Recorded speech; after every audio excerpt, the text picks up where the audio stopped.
A rainy but still great Tuesday afternoon, everyone. Ako po si Denise Tan. You know the drill. We have the latest stories and conversations until 3 p.m. So do stick around. Ako naman po si Lord de Vera, 7,100 mga isla sa arkipelago. Pero ba't sabay-sabay lumulubog ang mga barko? News that are anything but light. Minsan, let's find out here. It's Afternoon Delight.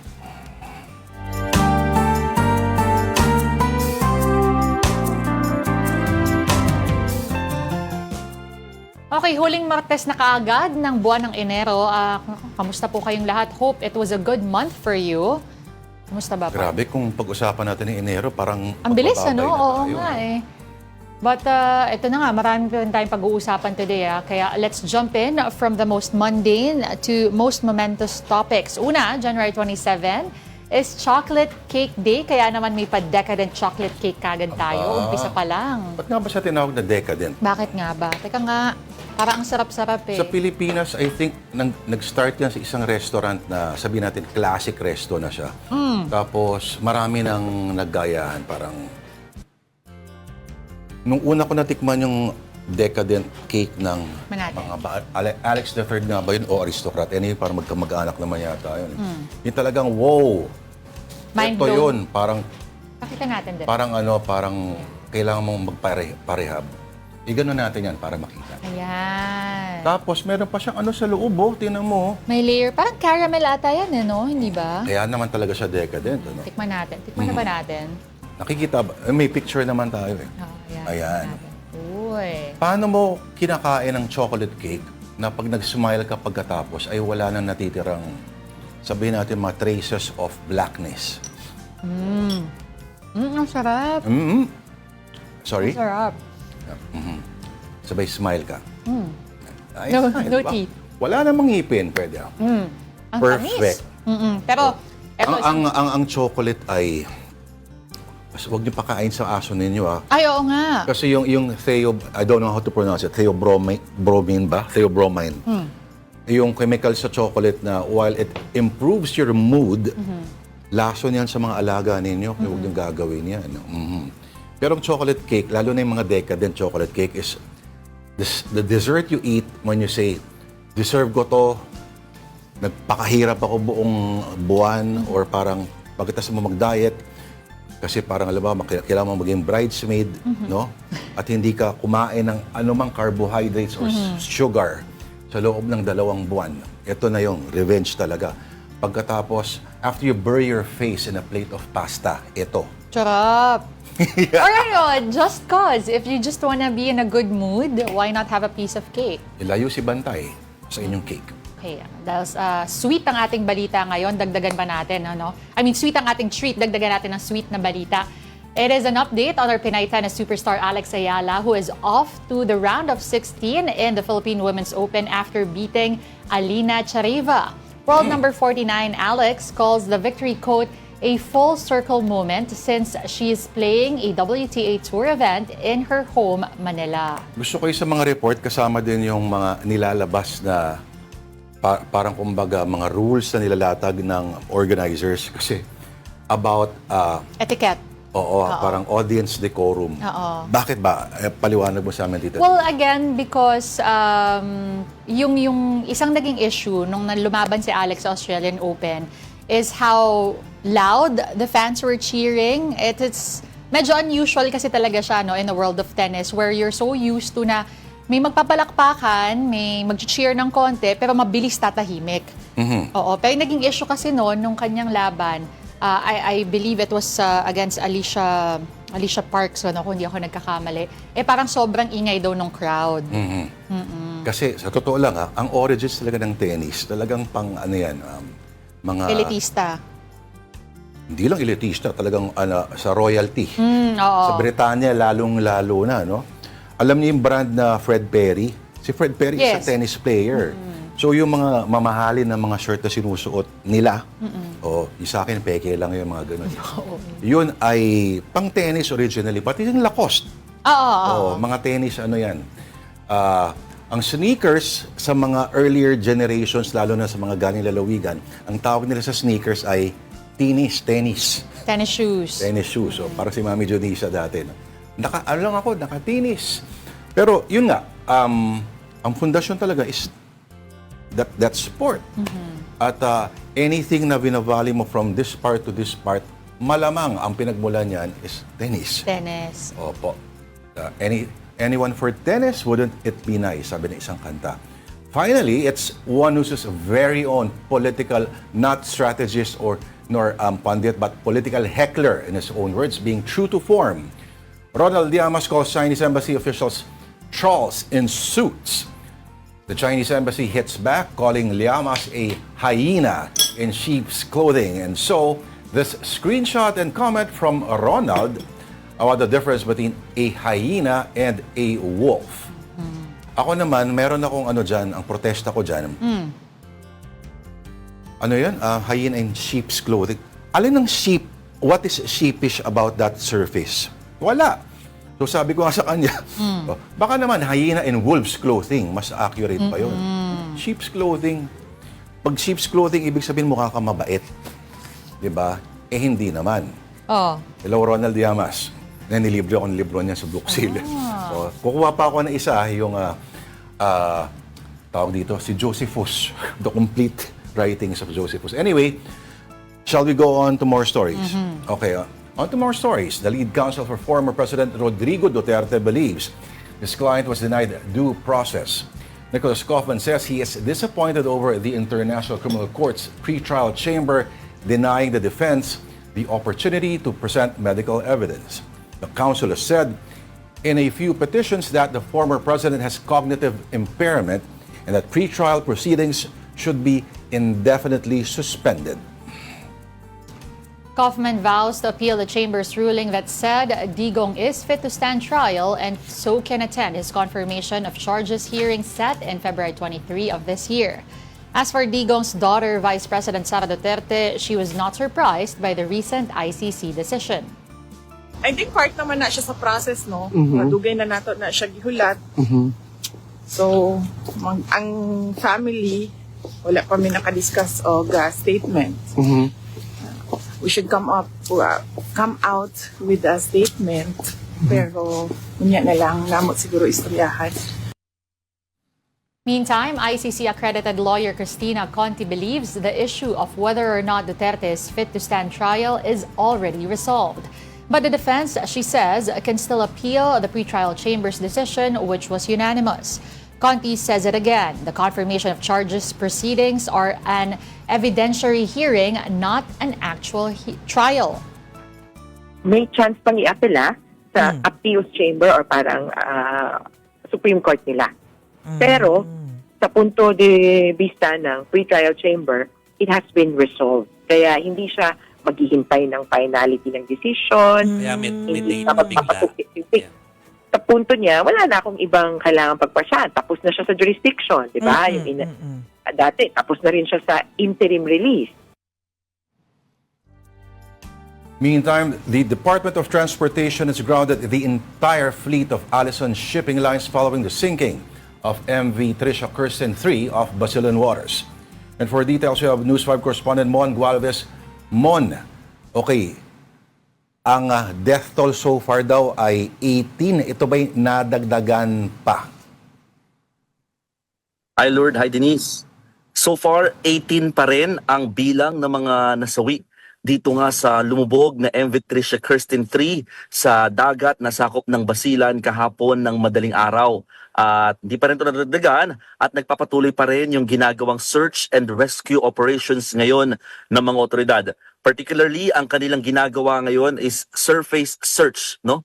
Yun yung pinaka nakatutok ngayon ang Philippine Coast Guard dahil nga nung tinatanong sila in terms of investigation, ang sinasabi nila, they are now more focused na mahanap yung 10 na nawawala pa mula sa lumubog na barko. Kasama sa mga 10 nawawalang yan ang mismong kapitan ng Roro vessel at yung mga tripulante nito, no? So, if you're going to compute it, parang lampas naman ng 10 yung nawawala dahil kaliwat kanan pa rin ang mga nagpupunta sa mga authorities right now sa local government asking for their loved ones na kasama nga ring sumakay ng MV Trisha Kirsten 3 nung Sunday ng gabi pero hindi pa rin nakikita hanggang sa ngayon.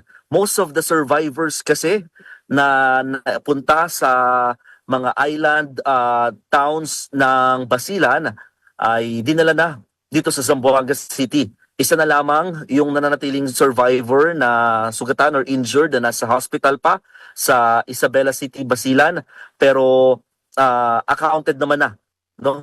Ito sa mga namang authorities, Lord. Okay. Go. Hindi, sige. Mon, but what do we know about MV Trisha Kirsten 3? Because earlier reports said na may mga survivors na nagsasabi na hindi naman daw sila puno. Ano ba yung iba pang pwedeng maging cause niyan? At tama ba na ang sabi ay since 2019 daw meron ng 32 maritime incidents itong Allison Shipping? Yes, Denise. Actually, that's the reason bakit din sinuspend pansamantala yung passenger vessels ng Allison Shipping Lines dahil nga kailangan mo nang dumaan sa maritime safety audit ng Marina, itong buong shipping line, mga tripulante at mga vessels para malaman kung anong naging problema. At habang ginagawa ito, nakatakdang maglabas ng special permit ang Marina sa ilang mga shipping companies o mga barko na pwedeng makabiyahe dito sa rutang dinaraanan ng Allison Shipping Lines. Kung sakasakaling wala naman daw na barkong nais kumuha nung biyaheng ginagawa ng Allison Shipping Line, pinakiusapan ng DOTR ang Philippine Coast Guard na magbigay muna ng libreng sakay sa mga pasaherong maapektuhan nitong ginawang suspensyon sa Allison Shipping Company. At dun sa point no na in terms of overloading, kasi isa sa pinaka-rule out kagad ng Philippine Coast Guard na hindi nga raw tinitignang anggulo ngayon yung overloading dahil technically pasok pa sa passenger capacity itong naturang Roro vessel. Pero actually, yung mga nakausap din namin ng mga pasahero, ang sinasabi nila, yes, mukhang sakto naman yung bilang ng mga pasahero, pero yung bigat ng mga rolling cargos, yung mga truck, ibang sasakyan, nakasama nilang bumiyahe sa Roro, tila mas mabigat di hamak dun sa mga expected capacity or volume lamang nito. Ang isa nga daw wing truck talaga, or wing van na truck, no, talagang puno daw ito ng libo-libong mga sako ng bigas. Yun yung description ng mga pasaherong nakaligtas mula sa malagim na trahedya. So we are clarifying sa Coast Guard, no, kasi baka mamaya hindi siya overcrowded pero still overloaded. Pero ang sabi nila, they are going to investigate it in the coming days kasi nga ngayon nakatutok sila sa search and rescue operations. So yung pinaka-investigation will come in the coming days. Particularly kasama na rin dyan, no, yung pagdating ng ilang investigators mula Manila. May isang nagsasabing dahilan, isang opisyal na, posible raw baka hindi raw naitali ng maayos ang ilang mga sasakyan, kaya naging reason siya na parang mag-slide at Mag-tilt. magkaroon ng imbalance Balance. para mag-tilt. Tapos matataas daw ang mga alon, tama ba, Mon? Yes, Lord. Actually, that official is Zamboanga City Mayor Kimmer Olaso. When we had the chance to interview him last night, siya nag-explain ng possibility ng nangyaring aksidente dito nga sa barko, no? Ang sinasabi niya, malalakas nga daw at matataas yung alon nung gabi na bumabiyahe itong MV Trisha Kirsten 3. At sabay ng pagtaas ng alon, yung pagkambyo naman ng kapitan ng barko, dito na out of balance ang barko. At yung mga narinig na pumutok at talaga parang sumabog sa ilalim ng barko, ito yung tinatawag na lashing. Ito kasi yung mga nakatali doon sa mismong mga sasakyan or rolling cargos na kasama ng bumabiyahe. At dahil nga na out of balance, technically nahatak or talagang natanggal na nga, no? So may possibility na hindi nga natali na maayos. So yung nagtanggalan, napunta sa one side yung pinaka mga truck at sasakyan at dito na talagang tumagilid ang lumubog na Roro vessel. Mon, mahalagang mga point lang. Totoo ba na marami daw hindi nakasama sa passenger manifest kasi hindi raw nagtutugma yung urig na bilang ng mga pasahero doon sa mga nakalista? Ang sabi ng Philippine Coast Guard, 332 no yung bilang ng mga pasahero technically. Yan yung nakalagay sa manifest. Ay, yan yung nakalagay dapat sa listahan. Pero 15 daw dyan ang hindi naman natuloy ang kanilang pagsakay sa naturang vessel. So technically, nasa 317 lamang dapat ang pasahero. And then, merong 27 crew. Pero, sa lumalabas ngayon na mga bilang ng mga mga kaanak na naghahanap ng kanilang mga mahal sa buhay na hindi pa rin nakikita, lampas na sa ine-expect na 10 lamang na nawawala yung hinahanap pa kung tutusin. So, yung binabanggit mo, Lord, na maaaring may mga hindi nasama sa manifesto, it might be correct at mukhang yan daw ay kasama rin sa iimbestigahan ng Philippine Coast Guard. Lord. Alright, maraming salamat sa iyong ulat, ang ating News 5 correspondent, Mon Gualvez. Thank you, Mon. Now, Vice President Sara Duterte sends her condolences to the families of those who died in the sinking of the MV Trisha Kirsten III off Basilan. She hopes the missing passengers are still alive. Duterte, who is currently in The Hague, Netherlands, visiting her ICC-detained father, said she would cut short her visit. That's so she can personally assess the situation back home and provide support to the families of the victims. Nagpaabot ta sa ato ang condolences sa tanan pamilya. Yes, Sa mga namatyan, sa disgrasya sa ferry. sa ferry. Gikan sa Muanga City padulong. Basilan, yes. Yes. Oo, daghan kaayo ang namatay niya. Daghan pud ang Missing. napanita pa Yes, hangtod karon. So, nagampo ta nga makitaan sila nga luwas Correct, and ma'am. safe. In yet another tragedy at sea, several crew and divers remain missing more than a week after motor bangka MBCA Amihara sank off Davao Occidental. And News 5 correspondent Bril Montalvo has the report. Hindi mapigilan ni Clifford ang emosyon nang mapaulat na kabila ang nakababat ng kapatid niyang si Makmak sa nawawalang sakay ng lumubog na MBCA Amihara sa Davao Occidental noong January 18. Umaasa na lang siya na ligtas si Makmak lalo't isa itong professional lifeguard. Kabalo bang gid mimak na napadyog ka. So, paningkamot lang na makakontak para bato ka lang mo. Kung asa mo karon. Kaya kami nagpaabot. Base sa investigasyon, hindi mga biyahero kundi hobbyists ang mga sakay ng bangka. Kasama nila ang may-ari. They are in for a leisure trip. No? Fishing and diving. Kasi itong mga pasahero are really sports enthusiasts sa dagat. Mga professional divers and sports fishing ang hilig. Si Christopher Bulig, ang nakaligtas na tripulante, nakauwi na sa kanila sa Samal Island. Naikwento pa raw nito ang nangyari. Sabi ng survivor, nung nakita ng may-ari ng bangka na hindi na maganda ang dagat, malaki na at mahangin, malakas na, nag-decide siya to go back. Tinamaan sila ng malaking swell ng dagat, plus malakas na hangin, kaya tumba ang bangka nila. Na-recover ang ilang debris ng motor bangka na papunta sanang Governor Generoso sa Davao Oriental pero lumubog sa boundary ng karagatan ng Pilipinas at Indonesia. Dinala naman sa punerarya sa Davao City ang mga na-recover na bangkay para sa forensic examination. At this point, let's head on over to Malacanang where mobile journalist Julie Baiza has a report for us. Julie, okay, maraming sinagot si Auntie Claire natin. Isa-isahin natin, starting with her reaction to the 2 impeachment complaints ngayon sa House Justice Committee na nire-refer na. Yes, Lord, naniniwala nga ang palasyo na in a way pag-atake rin kay Pangulong Bongbong Marcos yung paghahain nga ng impeachment complaints laban sa kanya dahil hindi lang naman daw si PBBM yung naaapektuhan yan kundi maging yung ekonomiya ng bansa. Gayon man, iginagalang pa rin daw ng Pangulo ang anumang aktibidad, ginagawa at mga desisyon ng House of Representatives. Kung kakailanganin daw na magbigay ng dokumento o may hihingiin sa Pangulo o sa palasyo, susundin daw nila ang proseso. Hahayaan nga din daw ng pamahalaan na gumulong ang proseso ng naaayon sa batas. Sa ngayon, tuloy pa rin naman daw si PBBM, Lord Denise, sa pagtatrabaho at sa mga ginagawang hakbang para maiangat yung buhay ng mga Pilipino. Matindi yun, ha? parang economic sabotage agad ang at political attack agad, ano?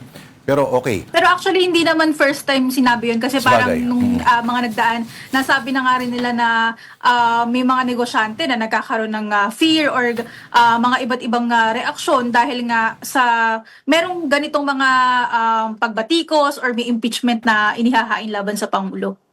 Baka mas ano yung kudeta. Hindi, mas magulo 'yun, 'di ba? Ang impeachment ay part siya ng mekanismo ng demokrasya at sa constitutional mechanism. Pero ito mabilis lang. Bakit humirit si Auntie Claire natin ng hindi raw dapat lahat ng mga maling opinion ay patulan? Kaugnay naman yan doon sa nasabi ni Representative Leandro Leviste na under de facto martial law na daw ang bansa kasi ang sabi ni Leviste, meron daw mga kumbaga nahihirapan or pinipili na lang na wag magsalita, na nanahimik na lamang sa takot nga daw na makasuhan. So ang sabi ni Yuse Claire, and I quote, not all wrong opinions deserve a response from the pala. So parang dead man na lang muna. Pero binakbakan pa rin niya yung sinabi ni Leviste na tina-target yung mga nagkikriticize sa administrasyon. Ang sabi ni Castro, marami na rin naman daw akusasyon na naibato kay PBBM pero ito ngayon, wala pa rin naman daw siyang isinasampa kahit isang kaso. Okay, Julie, pihit lang ako konti. Ano naman yung sinabi ni Yuse Claire dun sa sinabi ni former Senator Sonny Trillanes that there could be a new unit team made up of PBBM and former VP Leni Robredo supporters daw? Sa ngayon masyado pa raw maaga para pag-usapan or hindi pa rin daw na ipapaabot kay Pangulong Bongbong Marcos itong ipinalutang na ideya ni former Senator Antonio Trillanes. Tinanong nga rin natin kung bukas ba yung palasyo na sanib-puwersa sa dating nagsilbing oposisyon noong 2022 pero ayun, too early to talk pa raw, sabi ni Yuse Claire. At ito, talagang shocker ito. May sinabi ba siya tungkol sa pag-inhibit ni Congressman Sandro Marcos sa impeachment proceedings? Actually, pinuri nga niya yung naging hakbang ni Presidential son Sandro Marcos. Ang sabi ni Yuse Claire, pinapakita raw niya yung karakter at pagiging disente nga ng Presidential son. At sa paniniwala ng palasyo, iyan yung tamang hakbang na dapat gawin. Wow. Ang exact words ay the hallmark of a statesman. Bilang public servant, alam po ni Kong, parang you get the point. Ano? Pero ano ba ito? May namatay doon na Pinoy sa Ukraine? Inaalam pa yung detalye, no? Bibigyan pa raw tayo ng update tungkol dito sa report na ito. Okay, Julie, ano naman yung update sa kalagayan, sa health ni PBBM? At kasi diba in the past few days, may mga lumalabas na balita na operahan daw and all that. Ano ba? Nung nakaraan pa nasabing fake news, yung lumabas nga na balita na naoperahan or ooperahan si Pangulong Bongbong Marcos. Sa ngayon, maayos pa rin naman daw yung kalagayan ng Pangulo at pinipili bilang pagtalima na lang din daw siguro sa utos ng kanyang mga doktor na maghinay-hinay. Kaya mga private meetings or puro event muna dito sa Malacanang yung dinadaluhan ng Pangulo. When is he So far scheduled? wala pang public events or yung mga bukas sa publiko, no, simula nung ma-hospitalize siya nung Wednesday. Kasi ika nga ni Auntie Claire, overwork daw. Overwork kasi kayo, Mr. President. May timeline ba, Julie, na binigay? Let's say yung mga doctors na quote-unquote, take it easy for a week, 2 weeks, may ganyan ba? Para alam din natin kung kailan natin pwedeng asahan ng Pangulo. Wala namang inilalabas na timeline o mga schedule na sinabi nga specifically yung sinabi ng mga doktor ng Pangulo. Ang malinaw lang ang sinabi, maghinay-hinay ka. Pero since last week pa naman, hindi naman ito yung first time na uma-attend nga sa meeting si PBBM. Kaya nga nung nailabas yung video na tinatanong siya at nasabi nga niyang meron siyang diverticulitis, ay dumalo na siya sa I think 2 pagpupulong nung araw na yon. May reaction ba yung palasyo sa ruling ng ICC pre-trial chamber na si dating Pangulong Duterte is fit to stand trial? Hindi daw makikialam, gaya nung mga naunang posisyon pa rin ng palasyo tungkol nga dito sa kaso ni former President Rodrigo Duterte. Hindi daw makikialam ang palasyo doon sa proseso at sa kanyang trial. Lalo't ang nadesisyon naman daw yung pre-trial chamber ng International Criminal Court. Alright. Bilang panghuling tanong lang, ano-ano yung mga activities pa ba ng Pangulo in the next few days? Mayroong event dito sa Malacanang na dadaluhan ng Pangulo tomorrow. Hindi pa na ibababa sa atin ano ba yung kung meron pa ba siyang events or public event in the coming days kasi may Thursday and Friday pa naman. And weekend kasi nagtatrabaho din naman kapag weekend at may mga events din. O yan, tsaka in-announce si Auntie Claire na nilabas na yung mga funds for local government units. So, alam nyo na, maraming tatanggap ng grasya. Pamudmud sana. And thank you for the update ang ating mobile journal sa Malacanang, Julie Baeza. Thank you, Julie. Okay, chocolate cake. Denise Tan, Lourdes Vera, time out muna. Marami pa kaming kwento sa inyo habang lalantakan niya yung ating afternoon delight. Magbabalik po ang programa. This is AP News Minute. A growing number of Republicans are pushing for a deeper investigation of immigration enforcement tactics in Minnesota. This comes after a Border Patrol agent shot and killed Alex Preddy during a protest on Saturday. A federal judge will hear arguments Monday on whether to pause the immigration crackdown in Minnesota. Much of the U.S. is digging out from a massive winter storm. Many schools are closed and power outages are widespread from the Southern Plains to New England. The FAA says a private plane carrying 8 people crashed while taking off from Bangor, Maine on Sunday night. There was no immediate word on the condition of those on board.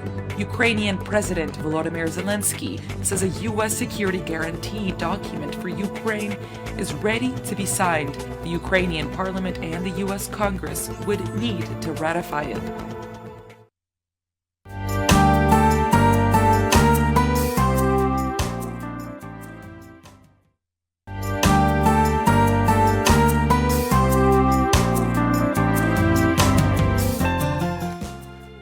And we are back. This is still Afternoon Delight on One News. Lourdes Vera po ang pangalan.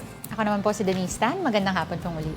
Alright, in the news, Philippine Coast Guard spokesperson for the West Philippine Sea, Commodore J. Tariela, thanks senators who filed a resolution condemning the Chinese embassy's remarks on Philippine officials. Tariela posted photos of those who signed the measure on his Facebook account.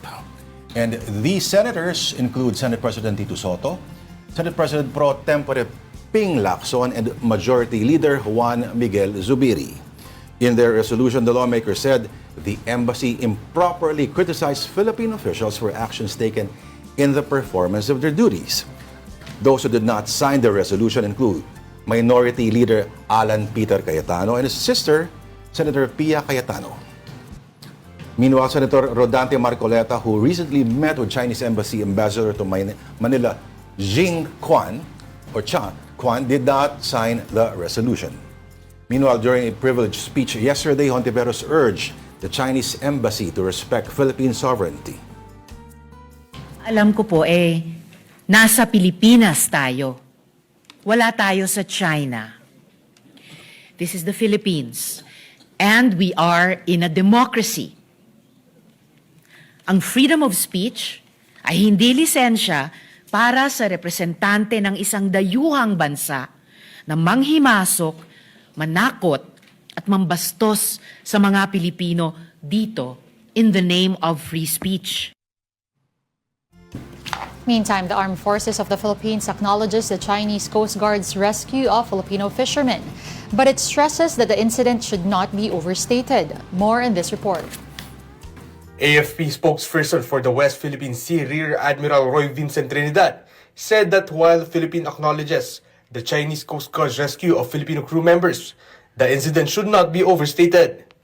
In an interview with One News The Big Story, Trinidad noted that given China's history of coercive and aggressive actions in the West Philippine Sea, any spin on the rescue could raise questions about their real intent. We don't have to give a spin to this or to overemphasize, especially if the ship or the nationality conducting the rescue has a record of coercive and aggressive actions against the very fishermen that they have rescued. He also emphasized that assisting vessels in distress is a basic obligation of all mariners, regardless of nationality.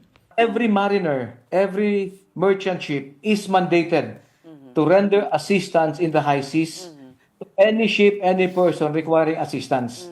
And we are thankful to whoever would be able to help a Filipino fisherman regardless of nationality. Tayo ay nagpapasalamat. On Thursday, the Chinese Coast Guard rescued 15 survivors and recovered 2 deceased from a cargo ship that capsized near Scarborough Shoal. In separate incidents, Trinidad said some passengers involved in recent boat capsizing off Basilan and Davao Occidental were not wearing life jackets. The SOP is that when you board any ship, a transport vessel, a naval vessel, Coast Guard, you have to know where the life-saving equipment are, where the lifeboats are, where the life jackets are. And there will be a command given if you have to abandon ship or to wear life jackets. So it's not automatically na susuotin na lahat ng pasahero. The Navy is also taking part in search operation for missing individuals. He also assured the public that the AFP can monitor and secure the area around the Malampaya gas fields. When we speak of monitoring, back in the days of old, numbers ang pinag-uusapan. Today, it is capability. We may have fewer ships, but with the newer sensors, stronger reach of their sensors, we are now talking of the capability to monitor and to respond. And I would like to say the Philippine Navy has sufficient sensors which are sea-based, ground-based, air-based, and even space-based to monitor our critical areas, especially yung Malampaya. All right, let's now get the latest from the Senate with our mobile journalist, Mary Mon Reyes. Mary Mon, okay, may update na ba sa proposed anti-political dynasty bills dyan sa Senado na may maraming mga dynasty?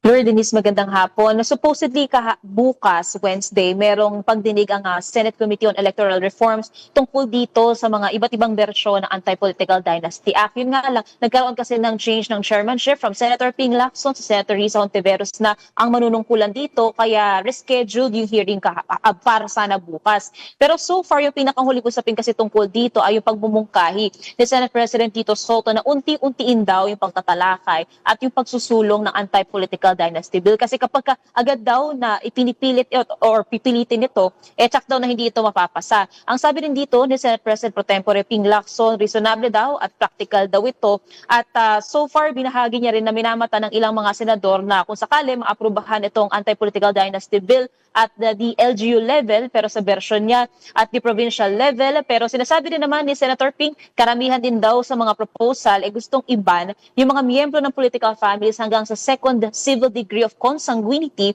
Kasama dito, ibig sabihin, kinabibilangan ng mga kapatid, lolo, lola, pati mga apo. Same din ang sinasabi ni Senator Ping na ayaw niya rin daw biglain kasi panigurado hindi daw ito mapapasa. Pero for Senate Committee on Finance Chair, Senator Sherwin Gatchalian, naniniwala naman siya na kaya raw itong mapasa ngayong Kongreso. Ang mukhang mabibigyan lang talaga ng oras ay yung pagbibigay ng definisyon na malinaw kung ano ba ang political dynasty at kung sakaling meron ng panukalang batas, ano ang masasakop nito. Bukod naman dyan, kaninang umaga yung Senate Committee on Health and Demography, nagsagawa rin kanila ng pagdinig at nasita nila yung FDA sa kanilang hindi pag-aksyon sa paglaganap ng mga hindi ligtas, mga counterfeit, illegal, mga peke at hindi rehistradong produkto, including at lalo na ang mga gamot. Kasi meron daw dito silang nakita na mga slimming pills na sabi ni Senator Raffy Tulfo, merong mga sangkap na ginagamit daw sa shabu, meron din mga marijuana na nagtatago sa mga produktong vape at saka tsokolate, meron din daw mga gawa-gawang cancer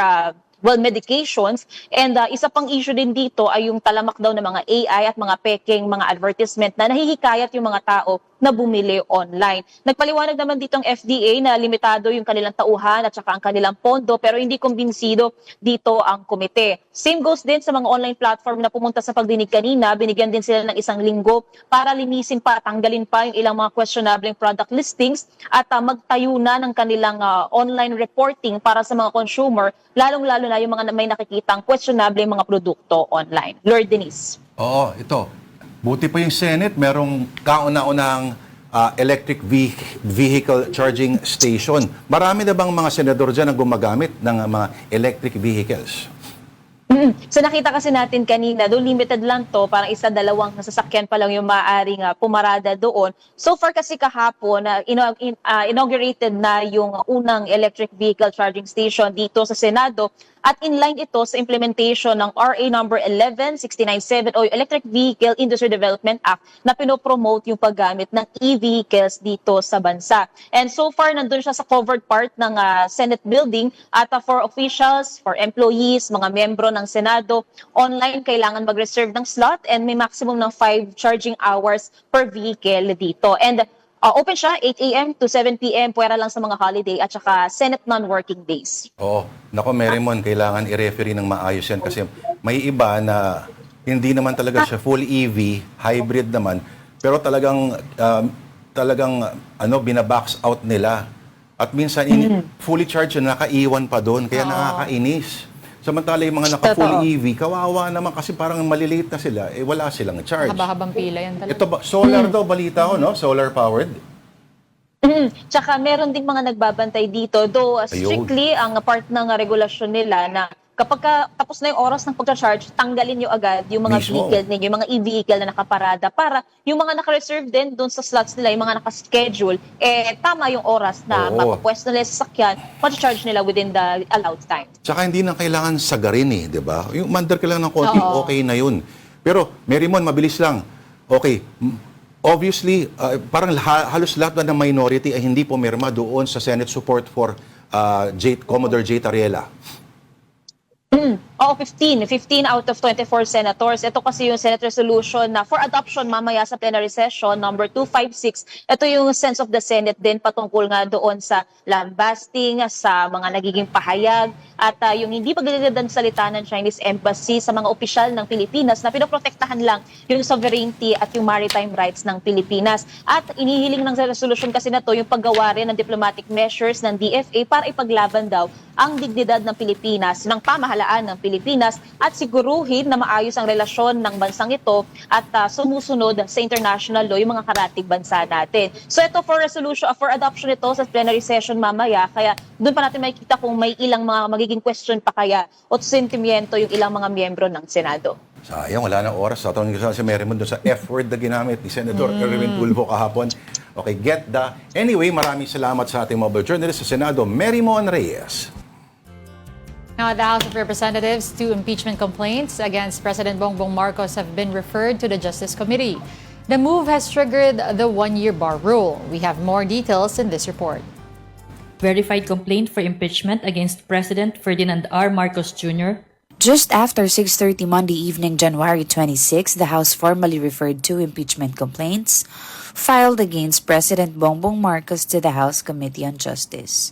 This means the impeachment process against the president is now considered deemed initiated, officially set in motion under House rules. One of the complaints referred is the impeachment case filed by Attorney Andrea De Jesus, endorsed by Pusong Party List Representative Jet Nisay last January 19. The second complaint came from the group Bayan, endorsed by the Makabayan Bloc. I feel good kasi dapat lang naman talaga, alam naman namin talaga na walang dahilan para hindi mangyari ito. Kailangan pag-usapan na natin yung nilalaman mismo ng impeachment complaint, no, laban kay Pangulong Marcos Jr. Dahil siya ang pangunahing responsable at direktang kasangkot sa walang kapantay na lawak at laki ng corruption dito sa flood control scandal. The referral also effectively triggers the 1-year bar rule, meaning no new impeachment complaint can be filed against the president within the next 1 year. This now affects what could have been a third complaint being pushed by the group of former Congressman Mike Defensor, Jacinto Paras, and Attorney Ferdinand Topacio. Before the consolidated impeachment complaint can move forward at the committee level, it must pass 2 key requirements. First, sufficient in form.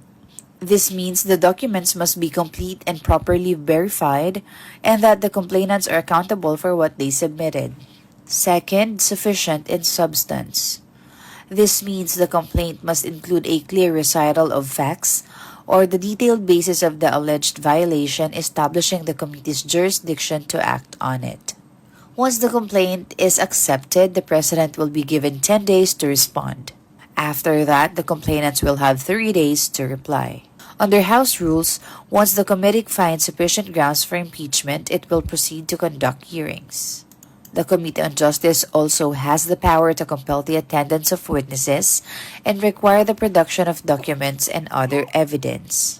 This is the stage where cross-examinations can happen and where testimonies and proof will be presented. After the hearings, the Committee on Justice must submit its findings and recommendations to the House within 60 session days from the referral of the verified complaint. That recommendation will then be brought to the House plenary for voting. 1/3 of the House or 106 votes will be needed to impeach President Marcos. If the House votes to impeach, the articles of impeachment will be transmitted to the Senate, which will act as the impeachment court. Even before the referral to the Committee on Justice, Bayan maintained that its complaint has strong grounds for impeachment. Among the issues raised is the so-called BBM parametric formula, which they claim became the basis for the allocation of infrastructure projects for lawmakers and other officials. Hayaan natin na yung proseso ng accountability magkaroon ng sapat na luwag. Kung sino mang citizen dyan na may gustong magsampa din, ay mabibigyan ng pagkakataon at hindi makakaramdam na sila ay excluded o sila ay kailangang magkumahog at magmadali.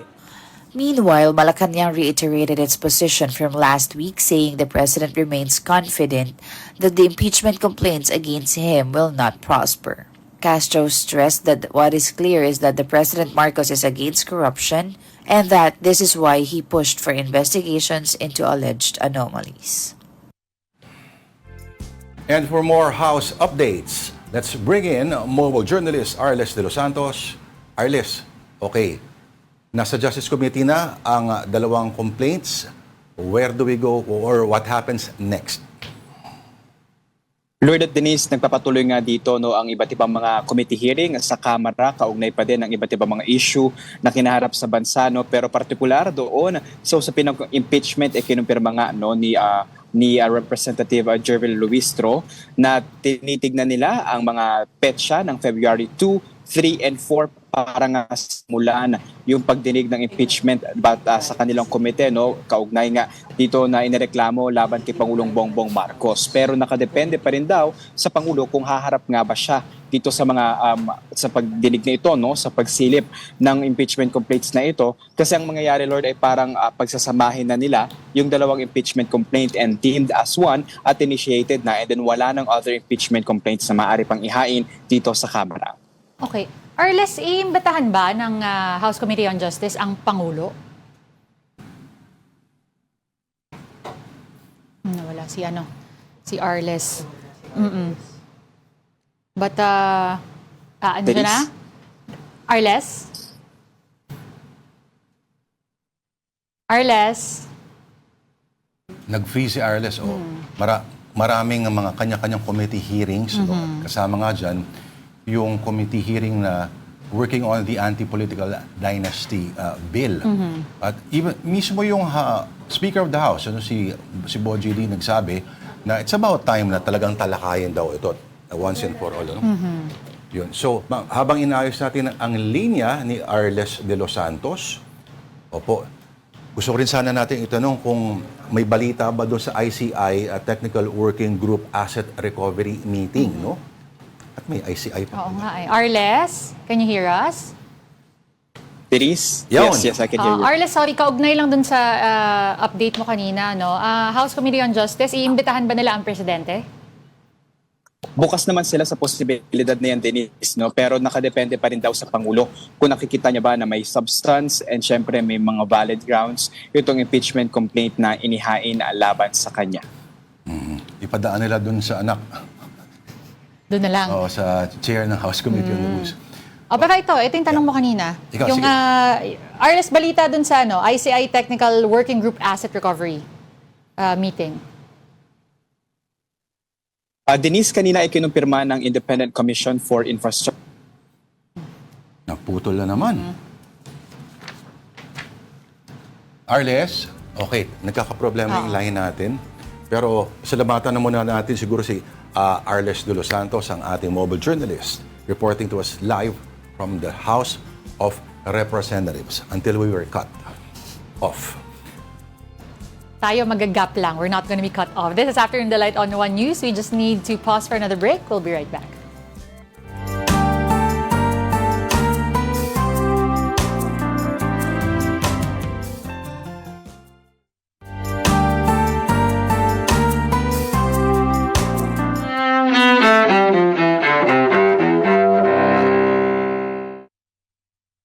January 27, 1945. In the final months of World War II, Soviet troops liberate Nazi Germany's concentration camps of Auschwitz and Birkenau in Poland. That's where up to 1.5 million people, 90% of them Jews, perished as part of the Nazis' final solution to wipe out Europe's Jewish population. 1973. In Paris, peace accords are signed, officially bringing America's military role in the Vietnam War to an end. More than 2 years later, Vietnam is reunified under communist rule when South Vietnam falls to North Vietnam. 1967. At Cape Canaveral, Florida, tragedy sets back the American quest to put a man on the moon. Astronauts Virgil Gus Grissom, Ed White, and Roger Chaffee die in a flash fire during a test aboard their Apollo 1 spacecraft. 1756.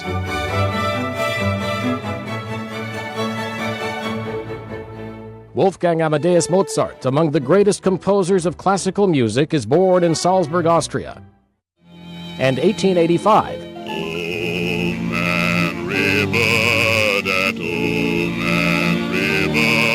Composer Jerome Kern, whose works include the musical Showboat, is born in New York City. Today in history, January 27th. Mike Gracia, The Associated Press. Mga sa, you're still watching Afternoon Delight. Thank you for staying with us. And our delight of the week, meron tayong ginataan. Dahil ang delight... Ba't ka natatawa? May mga sa. Ginagaya ko lang yung nakita ko report. Oo nga hindi ko maintindihan yung ibig sabihin eh. Delight of the day. Dahil yung tema natin ay mga gata. Gourmet gata, no? Bicol Express. Nang sarap, na-excite ako. Named after the train. Opo. Mahilig ka ba dito? Basta sapat ang anghang. Ako rin, gusto ko yung At basta maanghang sapat talaga. yung kanin na mainit. Tignan mo, ang kalat oh. Wala na. Wala na. Pagkatapos mo ubusin yung tsokolate, Oy, lalagyan hindi pa, mo ng ayan ano pa, mo, oh. jacket mo. Ayan. Sige, tikman natin. Kumakain. Paano ba masabi kung masarap yung Bicol Express? Uy, parang lechon pa yung ano nito. Maalat. Parang lechon pa yung ginamit, oh. Yung mga yung mga lechon kawali na hindi nabebenta, nilalagyan lang ng sarsa yan. Ganun ba yun? Correct. Man nga natin. Sige nga. At gusto ko sa lechon, sa Bicol Express, yung maliliit lang yung slices ng pork. Ba't nahiya ka ngayon? Ang sarap. Ang anghang. Bicol. Pero ang sarap. Wait lang. Sarap nga. Ang sarap. Napaparami ka ng kanin dito. Wait lang, direk ah. Ang anghang. Tubig. Okay. Alright. Time for stories on social media. Sige, ako na. On Reuters, one headline reads, Mexico President asks Korean counterpart for more BTS concerts. Hindi ko na-gets. Nangi siya ng concert, andali ha. Nasaan nga ba yan? Umaangat kasi yung economy. Oo. Si Taylor Swift, pa-concertin nila dyan. Ang sabi din kasi, over 1 million fans want tickets daw. Correct. So, BTS kasi is actually set to perform in Mexico this May. After nung kanilang military service, mandatory yan sa kanila eh. So, akala ko ba tapos na? Yun ang nakasulat eh. In May nga, after nung kanilang natapos na. So, itong May schedule niya. Ang nakalagay, everyone wants to go raw. So, talagang nangihingi pa sila ng around 1 million young people want to buy tickets but there are only 150,000 tickets available. So, talaga, dami pa nung kailangan. Napakalaki talaga nung demand sa Mexico. Nako, paano kaya pag nasa Pilipinas na yan? I'm sure, talagang ilang kaya ang kailangan nating hiningiin. Magkano kaya yung ticket? Tsaka magkano ang ticket. Pero marami ngayon ang nagsasabi online, talagang pag-iipunan na nila to. Kasi yung iba, ang ginagawa pa nila, nagbo-book pa sila ng hotel malapit Yes. sa venue para hindi na sila matraffic papunta doon. Baka malate no? O kala mo pupunta ng Singapore eh. Sigurado ako, nako, sa mga naghahanap ng kidney dyan, nako, Ano? ito yung panahon, no? Siguro a few months before or half a year before. Tingnan ninyo, maraming available na kidney, maraming magbebenta ng mga kidney parts, no? O ng kidney. Pambili ng ticket. Nako, be safe po. Huwag basta-bastang mag-engage sa mga ganyan Correct. online.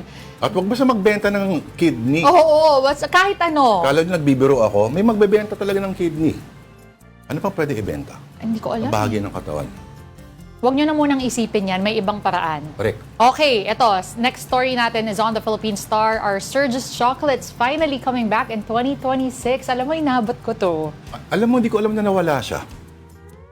Talaga? Ako kasi napansin ko siya kasi I remember, nabibili to dati sa tindahan, sa loob nung namin. Malapit sa bahay namin. Ito So, yung affordable bar. siya eh. Oo. Marami palang ibang klaseng surge. Ako rin, alam ko lang dito, yung parang, ang naalala ko sa kanya parang off-white na kulay. Hindi ko alam yung mga ibang colors na yan. At yung font, classic na classic yung font.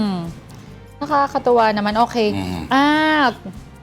Sige. Okay. Ang Surge Chocolate was founded in 1954 Yes. by businessman Antonio Gocchiolay. Tapos named after his son, ano pa ba? Di Sergio. Tapos nung martial law, no? Lumipat sila ang family, nag-relocate sila sa Amerika. At nung 90s, ni-restart ulit nila yung negosyo dito. Okay, so mga batang 90s, late 80s, alam niyo kung ano yung Surge. Oo, masarap yan. Nakakatuwa yan na na bibilihin mo lang na very, very, ano tawag din? Abot kaya. Okay. Abot kaya. Affordable naman siya. Okay, ito our next story. The portal in BGC, Taguig City is drawing Yan. crowds of Filipinos curious to interact with people abroad. Aba, ang iba naghahanap ng afam sa pagsilip sa portal. Ito ang report ni News 5 correspondent Laila Pangilinan. 3, 2, and 1. Ladies and gentlemen, the BGC portal. The live window to the world has opened. Yan ang peg ng dinarayo ngayong The Portal sa BGC na kamakailan nga lang ay binuksan sa publiko. Ang ideya, masilip in real time ang ibang lugar sa mundo. Pero dahil Pinoy tayo, syempre may kanya-kanyang paandar. Hello po! Gaya ng ilan na real-time ding nag-afam hunting. May nakipagpalitan ng social media accounts. At ang matindi, pati phone number. Bakit nga ba hindi kikiligin kung ganito Yung iba mas handa. Eto at may pa-placard pa nga. Bukod sa kaway-kaway, may kanya-kanya ring trip ang mga nasa portal. May nagpakitang gilas sa pagsayaw. May bagong kasal na sweet na sweet. Pati na, online tagay. Kampay! Pero itong isang to, ang may hawak ng trono sa pinakakakaibang trip so far. Pagkatapos kasi niyang kumaway, sabay pakita ng kanyang behind. At dahil nga global citizen tayong mga Pinoy, hanggang sa portal syempre may Pinoy tayong makikita. Aliw, di ba? Every 3 minutes nagpapalit ang view sa portal. At kada palit, may chance ka ng mag-hi at kumaway sa mga nasa Lithuania, Poland, Ireland, USA at United Kingdom. Hello from the other side, mga kapatid! At binabati namin ngayon ang lahat na nanonood sa Afternoon Delight via live streaming on Facebook, YouTube, and TikTok. Unahin na natin, lagi dyan. Suki natin, first to comment yan, Alex. Alex Fuentes. Boss Repuson ng Philippine Star. Good afternoon po, Tito Mike, Policarpio, Prof. Mark, Marion Ladja. Atay ko. Hello, Tito. Si Tito Radel, Tita Jane Katapia, of course. Sino pa ba? Sandali ha. And I have a safe trip. Inikot ko kahapon sa Intramuros sa sa Luneta. Matagal na raw siyang hindi nakakapunta ng Luneta. Well, hopefully that was a fun trip for you. Okay, si John Roy Beleno. Okay, nanonood Mike Policarpio, hello. Sorry. Si Tito Tito Mike. Redel, hindi mo binati. Sino? Tita, I just said, Tito Redel, Tita Ganun ba? Jane, oo. okay. gutom Digital pa ako. Womp Womp, good afternoon po. Let there be light, mabuhay po kayo. Keep safe po lahat and happy Tuesday sa lahat. Sino man ang nagluto nitong Bicol Express Ang na to? sarap. We love you. Diyos ko. Okay, Si Denise, kanina pa sigaw ng sigaw na maanghang, pero nauubos niya na. ang sarap eh. Okay, Baka gusto mo iuulam yung chocolate cake. wag naman. Wag naman. Okay, husband survivor, from Iloilo daw siya nanonood. Hello. Okay, let there be light, nasabi na Marion natin. Laja and Lulot, hello. Hi, hello! Oy, belated happy birthday kay kay Lulut. Yan. Ayan. Ian Mayor, kamusta ka? Sabi ni Rene De Cruz, sa wakas kumain din si Ate Denise ng Delight of the Day. Kumakain kaya yan? Oo! Everyday natin yung tinitikman. Hindi pa sinaserve yung una-una, tinira niya na yung kalahati. Laglaga na to, ganon. Sino pa? Si Marlon Manalo, nanonood din sa atin. Si Jan, 792. Daddy ni Elijah, hi po, sabi niya. Okay, si Francis, them, for ang haba. Cheers! Hi to the Santiago family from Bocaue, Bulacan. Hello po. Hello pala sa mga na-meet ko kagabi ng mga mga students sila ng Fatima University. Oh! Dentistry students. Aba. Mhm. Ano ka, nagpa-free check-up ka ba? Hindi, nag-picture lang kami. Sabi nila, ano raw, 6 years na raw yung... 6 years na, no? Anyway, where are my manners? Oh, bakit? Dapat pag sinusubo, nakaganto po yung Nakataas ang pinky ko. pinky, oo. Ay, may nag-message si Justin Guevara. Okay lang ba sa'yo na Mommy Denise Tan ang tawag ko sa'yo? Sana payag ka, please. Payag ka ba? Bakit kaya? Pwede, pero tawagin mo siyang ano? Ano? Lolo. Ano ba? Hindi. Sexual offender. Ganon? Sexual offender. Hindi, joke lang. O sige. Salamat po sa lahat ng nanonood at nag-comment sa ating live stream for today. That will have to do it for us this last Tuesday of January. Thank you for watching Afternoon Delight. Ako po, si Denise Tan. Ang anghang. Do join us again tomorrow, 2 p.m. Ako po, si Lourdes Vera. Kaya ko to, di ba? Kapatid, we are one news, all sides, all the time. Have a delightful afternoon.